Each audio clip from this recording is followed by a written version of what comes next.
Ceru, ka kāds no jums vai visi nākošā vasarā arī būs kļuvuši par iespējamās misijas skolotājiem. Tad jau mēs noteikti tiksimies vasaras skolā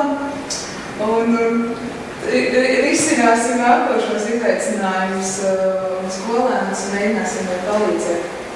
skolā atgriezties pārliecinātākiem par sevi, drosmīgākiem, varošākiem un līdz ar to arī prasošākiem varbūt no iepriekšējiem skolotājiem nevis stāstumam, bet rādumam. Jo tas ir arī vēl viens veids, kā iekustināt tās pārmaiņas, nevis tikai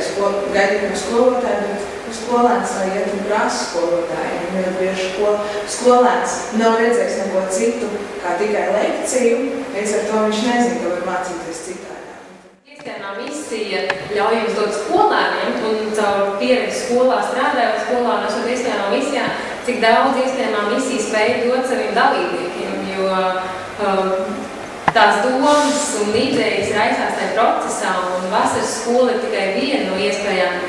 ko mēs ar Lindu izmantojam un esam tur iekšā pilnu krūti, jo iespējamā misija ir tā auglīgā vide, kur idejas raisās un